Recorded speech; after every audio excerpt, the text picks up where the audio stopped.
Yo, what's up guys, and welcome back for another Pokemon Let's Go Pikachu and Eevee Wi-Fi battle. Let's just hop right into it and see what team we're using today. Ooh, okay, Alakazam, Raticate, Dugong, Mewtwo, Venomoth, and Vaporeon. Alright, so this is the team. I'll see you guys in a second with the battle. Alright guys, so we have our game. Looks like Calm Mind Mewtwo and Calm Mind Alakazam are both very potent in this game, especially because my Calm Mind Mewtwo is my in-game one with Thunderbolt and Calm Mind Recover. It's literally my in-game one. It's docile in nature. You shouldn't use that. But yeah, it looks like it can just win. I guess I want to be careful in terms of Zam, their Zam, as well as Mew. I'm going to lead off with my Vaporeon. It threatens Aerodactyl's Elite if they opt to get up rocks. It also threatens Cloyster. Because if Cloyster Shell Smashes in my face, I think Hydro Pump just blows it back. Just because it is so strong coming off from Vaporeon. Let's see though. I'm excited. I like Vaporeon in this game. I like my Psychic types as well. My opponent's Psychic types are also very threatening. Well, yeah, Mew and Alakazam. I have Mewtwo and Alakazam though, so let's see how that ends up going. And I'm modest Vaporeon as well, so it's going to do a ton of damage. They end up leading off of Mew, which I'm okay with. I do want to damage this thing. I want to see what their set is as well. If they're Calm Mind set themselves, I'll Calm Mind up alongside them, obviously, with my Alakazam or my Mewtwo. But we're going to throw off a Shadow Ball. Going to do a good chunk, hopefully around 40%, I want to say.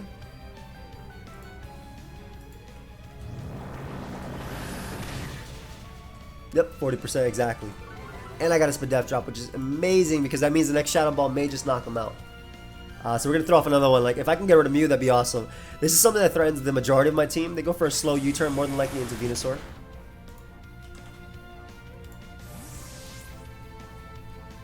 But I'm going to make, you know, the play that I think is best in terms of the most damage. Or, like, the best out of the turn. Alright, so there's Venusaur. Now, Venusaur should not Mega Evolve here. I think that's almost like 100% not going to happen because they have both an Aerodactyl and a Gyarados.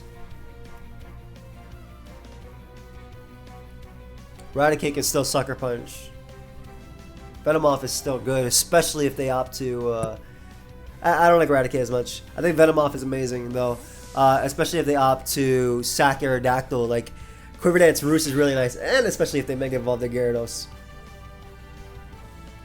Ooh, Raticate avoids the Sleep Powder too, which is really nice. I'll Swords Dance up. If I avoid another Sleep Powder, then obviously I can get off more damage. Obviously, two double edges will do the most too, but assuming they do land their Sleep Powder, I'd rather play off turns of waking up and getting off a double edge than, yeah. Also, that's why Venusaur kind of sucks. It doesn't suck, it's really good, but that's why Sleep moves suck. So I dodged 2 in a row, and I'm able to pick up a KO with my Swords Dance Raticate. So that was very, very lucky. No denying that. That was incredibly lucky. So Raticate picking up a nice KO. That actually is very awesome because it means I don't have to worry about my opponent.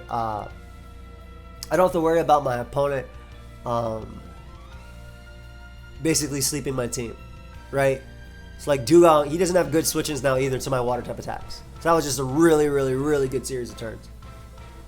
Aerodactyl comes out. Don't know if he's going to Mega Evolve this, but...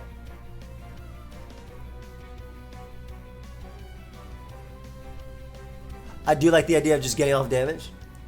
He does Mega Evolve it, so that means Gyarados is going to stay in regular, which is very important because that means that my Mewtwo's Thunderbolt is going to do a lot. Also, they're not going to Mega Evolve their... It also means they're not going to Mega Evolve their Alakazam, so my Mega Alakazam will be able to knock... outspeed them and knock them out. Nice. So at this point, because of that play, I'm basically going to be able to go out into my Vaporeon, which does live the hit, and throw off a Modest Scald, and Modest Scald at that point does knock out Aerodactyl. They could easily make the Alakazam play, I suppose. If they go Gyarados, they are risking being burnt though, so I doubt they go Gyarados. I think they go Mew as like a mid-ground maybe. But that damage on Aerodactyl is also really crucial because it means that my Alakazam Psychic does knock it out at +1. Whereas if it was +1 and they were at full, they wouldn't die, I believe. If I'm not mistaken. So I got very lucky versus that Venusaur, I'm not going to deny it. And I'm very impressed that Raticate was actually able to knock it out with +2 Double Edge. I know Double Edge is a very strong attack, but it's Raticate at the end of the day. Now, if they do opt to give me this, yeah, I figured. Like, you can't risk this. They go Cloyster, which I don't think is the play because Scald into Scald is a 2-hit KO. Or Scald, rather, into Shadow Ball is a 2-hit KO. As you can see. They might self-destruct here, but I'll go for Shadow Ball. If they opt to Shell Smash, they'll die. Could have also went for Scald again. But if they don't Shell Smash and they just go for an Ice Beam just for damage, I get off a little bit. I'll knock them out anyway. You know? So basically, if they go for Ice Beam and self-destruct, yeah, and if they Shell Smash, they're going to get that Spadef drop. So Shadow Ball is going to be a guaranteed KO. Look at me putting in some work. Not bad. I feel like they really got thrown off their groove after the because even then they had to self-destruct to do any damage, so their best play was immediately self-destructing there. I don't agree with shell smashing, but I think they got thrown off from their their groove when I dodged 2 sleep powders, one coming in. Dodging sleep powder coming in is the worst sleep powder to dodge for someone going for it, because that means that your opponent cannot break any turns of sleep, period, right? By making that play, they cannot break any turns of sleep, period. So to dodge that just sucks.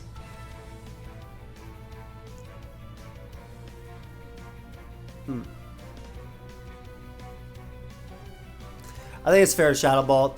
I don't know if they can get off a sub, and the best they can do is Earthquake or Crunch.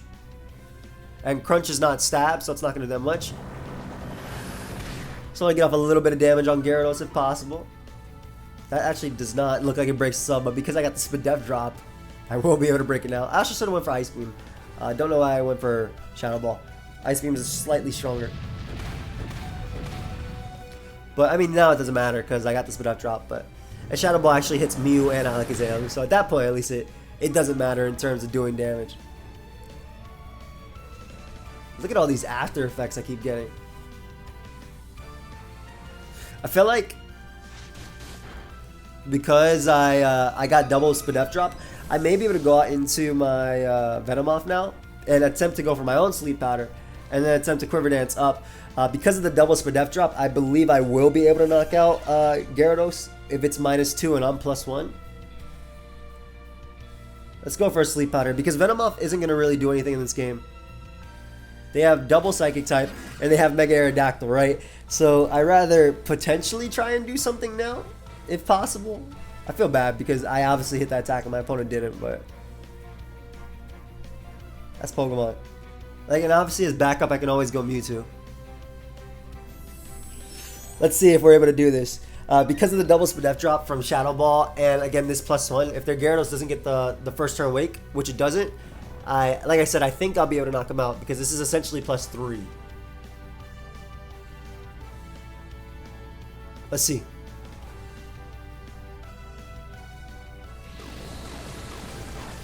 Yep. Not even close. Well, I don't consider that close. They go for Crunch though over Waterfall, so they won't be able to knock me out. I think that was a misplay for sure because they again, they definitely wanted to go for the Waterfall there. Crunch is not stab because they can't Mega. I guess they can save this, but it doesn't make sense to. It doesn't do anything. And if they go hard Aerodactyl, not only are they taking a Bug Buzz, I'm going to risk, and they are going to save it, I'm going to risk Sleep Powder versus Aerodactyl. They sack Mew, which is really, really, really good for me. Something that my Alakazam doesn't have to be alive for now to beat, and I can beat their Alakazam with my Dugong because I have Fake Out into Mega Horn. And if they go Aerodactyl, I'm going to get off a little bit of damage on them too. With Bug Buzz. Yeah, they do go Aerodactyl.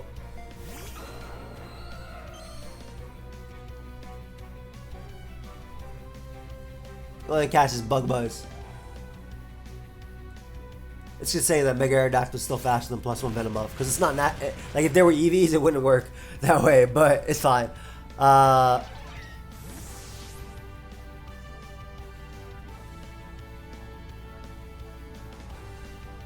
think it's time to whip out the Mewtwo. But like, what's up, man? Because I want to win the game with my Alakazam. Or my Dugong. My Dugong might actually be able to win it. I'm not going to Mega Evolve anything. I'm just going to go for Thunderbolt here. And they do have Crunch. So that's very important to note because Crunch would have done so much to my Alakazam. If not, I think it might have actually knocked it out from full.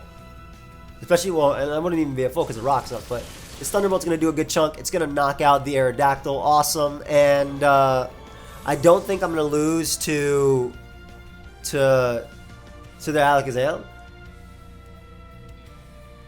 Maybe if they start Calm Minding up. Why would you go Gyarados first?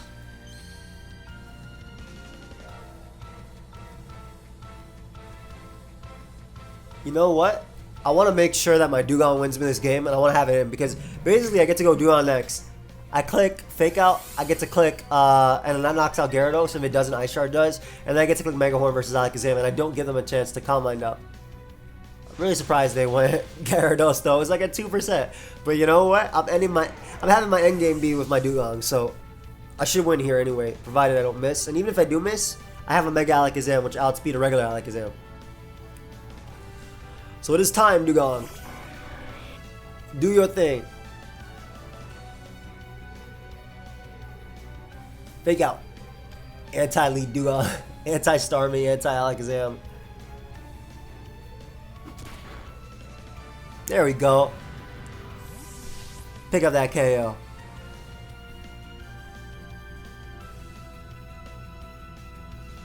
And their last Pokemon, which is their Alakazam.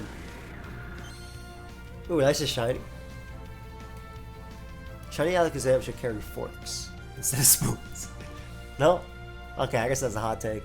That's a bad take, not even a hot take. But Dugong does live this. Yep. And manages to connect the Mega Horn, which should be enough to knock out Alakazam. Beautiful. Alright, so thank you everyone for watching. Hope you guys all enjoyed. Hopefully tomorrow I'm back to regular. If I'm not back to regular tomorrow, it'll be one more of these and then I'll start doing regular because I'll be back from my vacation tonight.